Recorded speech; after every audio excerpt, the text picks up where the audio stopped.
Hello my beautiful people and welcome back to my channel. It's your girl, That's Otaku. If you're new here, hi! Welcome to the family that I be abandoning for weeks on end. If you are not new here, thank you so much for coming back. I know I give you a lot of trouble. This is a different way from filming my usual videos. I'm not in front of the camera, I'm not in front of my usual background. Life has been difficult and I really want to give you guys content. So my way of fixing that is by doing it kind of like a podcast style where you get to see my cute little avatar. So until I get my life together, this is what we're going to be doing for a little bit. So let me know how you guys feel about it. Do you hate it? Do you love it? Do you just miss my face? I hope you miss my face because I try to keep it pretty for y'all, but in general, this is what we're going to be doing for a little bit of a while. So if you like this video. If you don't, still like this video because I'm trying to grow this channel just like slowly but surely. And I'll see you guys in the next one. Hopefully you'll see my face eventually, but you will. You'll see my face. In today's video, we are going to be talking about the HBO movie, the Tom and Jerry live action movie. Now, when I first saw this trailer, based off of the trailer alone, my first thought was, oh my God, Return of the Yogi Bear movie. That one was quite the experience. Literally, when I first saw this trailer, I was like, of course, another family movie filled to the brim with nostalgia because the generation that grew up with these TV shows are now adults trying to hold on to their childhood because adulthood sucks ass. Also, weird thing for me, but like, why do movies love filming in New York so much? I mean, I get it. Big city, it's fun seeing these cartoon characters try to navigate the big city, and New York is like the perfect place to be in and all that. But half the time, you people don't even do New York right. Like, these NYC jokes and settings are almost never for actual New Yorkers that live here, but mainly for you people out of town that have no clue what New York is like, and you think you know what New York is like based off of what the movie is telling you. And we're just sitting here like, this is not, I don't know what New York you're talking about. This is not the New York that I'm living in right now. Like, and then you have those people that watch these movies and it's like, oh my gosh, New York, big city. And then they move here from Kansas, up the rent prices in the poorer neighborhoods because they want cheap rent and New York is expensive as hell. And then that equals gentrification. But LOL, Central Park, Fifth Avenue, oh my gosh, how did the subway work? Just kidding, move wherever you want, but just don't complain about New York when you get here because only New Yorkers can complain about New York. And New Yorkers complain about y'all when you come here.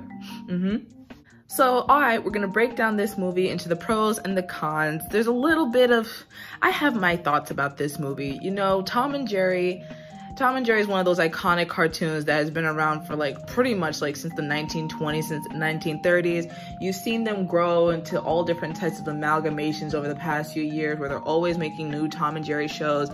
And then there was that weird phase where they had like a whole lot of movies, and I guess this is also addition to that weird phase where it's like, oh, Tom and Jerry and Willy Wonka, Tom and Jerry and like Fast and Furious or some shit like that, Tom and Jerry and who knows what else, and the Magic Ring, and it's almost like it's like Scooby-Doo. It's getting Scooby-Doo where it's like every 5 seconds there's a new Tom and Jerry movie in the universe and you don't understand where this came from. So this is the newest one to this Tom and Jerry universe where it takes place in our world, and you know, there's actual people in this. And I'm not gonna lie, at first glance when I saw the animation I thought, what in the Who Framed Roger Rabbit is this? It felt very much unfinished, and I'm going straight off into the pros, so keep up with me. It felt unfinished with how it was kind of like a 3D cartoonish type of vibe, like not fully 3D where you have like the hyper realization, but it just felt a lot more like full body, full volume cartoon. But over time it kind of grew on me, and I thought, okay, the movements with the real life characters in the movie worked well. Like, it was starting to, you know, work. The animation took some getting used to for me, but it was fine. It did the job that it needed to do. And I was pleasantly surprised that all the animals in the movie were animated too, so it showed a lot of continuity and it showed the cartooniness. Like, it wasn't just limited to Tom and Jerry being animated. Literally every single animal was animated. And on another good note, it paid homage to a lot of the classic gags and characters from the original cartoon. Like, you have Spike the dog, you have that gang of cat guys who's always terrorizing Tom, and you have like the typical like cartoon violence gang, like gags with like the mallet or like the hitting people over the head and like you have that weird bump on your head type of thing. It did do a lot of bringing back what made Tom and Jerry, so it didn't feel like out of place. It just tried to have this whole modern twist in it, which may not be your thing, but that was just what I noticed. Side note, there's a point in the movie, first off, let me get into what this movie is about. I don't know why I completely glossed over that, but this movie is about Tom and Jerry. They're in New York. I don't know how they got here. Jerry's trying to find an apartment in the big city, and he realizes that apartment hunting sucks. I would know apartment hunting sucks. That's why I'm kind of homeless right now. As for Tom, he's just, you know, chilling, trying to play piano and all that stuff. Come across this homegirl named, I believe, Kayla, who is honestly a very unlikable character. She's played by Chloe Grace Moretz, who she's a fine actress. The main character for her is just really terrible, to be honest, and I'll get into that later. But homegirl is just trying to make it in the big city. She's kind of a con artist, kind of finessing her way through people's stuff. She lies, she steals someone's resume that is at this big fancy hotel. She steals their resume, tries to finesse it as if it's her own to get a big fancy job, and she's just finessing her way through life. And usually it's like, okay girl, finesse your way, but this person is just straight up identity theft. We don't support identity theft out here. But trying to work at this hotel, and one of the big things that's going on is like, oh, a big fancy like Hollywood themed wedding that's happening. And of course, Tom and Jerry are in this hotel as well because Jerry needs a place to stay, and all the hijinks ensue. So you can already tell that, oh, I'm gonna try really hard at this new job that I did not earn because I stole someone else's resume, but somehow I'm gonna learn a lesson at the end and be a better person. Okay. In the tour of the hotel when she first works there, there's like a giant fancy ass glass ceiling that they really highlight, and my first thought was, yep, that's gonna break fully apart, and that's probably gonna be where the climax of the movie is, and then there's gonna be a down trail after that. Like, it's not very subtle, and it's not supposed to be subtle. I recognize that this is a kid's movie and this is just me talking on my ass, but it doesn't do a very good job at being subtle. Alright, so that's a little bit of like some of my pros and a little bit of like what the movie's about. Let's get into what I didn't like, because there was a lot that I didn't like about this movie. First thing I have is I didn't think that it was necessary to add all the modern references. Now, I get it, when it comes to these nostalgia movies, one of their biggest selling points is like, oh my gosh, an old cartoon from the 60s having Twitter, having Instagram, using TikTok references. Oh my gosh, the TikTok dance, that'll definitely draw in the young people crowd. And it's like, I hate it when they do it, because usually it's overkill, it's usually cringy, and I don't know if this is just me like revealing the fact that I feel old and I don't get most of these modern references anymore, but it's just like, what made these classic cartoons so classic is that you can watch them at any point in time and you laugh at the jokes and you laugh at the comedy. Trying to insert modern references in it as a way to make it a new, fresh take for this audience just seems very disingenuous and very pointless to me. So I didn't really care about the modern references, like trying to use like TikTok dances or trying to reference Instagram. Like, it's not necessary. It's truly not. I didn't like any of these characters. That's another thing. Like, the only characters that I really cared for was Preeta, who was the homegirl who was getting married. I liked her, and I liked the doorman. That's pretty much it. I didn't really care for everybody else. Everybody else was either unlikable or forgettable. Like, again, Kayla, main character who we're supposed to be rooting for, but she doesn't work for anything. She kind of just like demands things for herself and just like, I have ambition, I have a good attitude, I should be able to work my way to the top and be at the top already. Girl, you are not qualified for this position. You stole someone's identity. You don't get to get a reward at the end. Like, even the doorman, when she first meets girl and it's just like, oh, word, you're the new hire for the special event manager? I've seen you before. You don't got no home, girl. What are you talking about? Who are you trying to kid?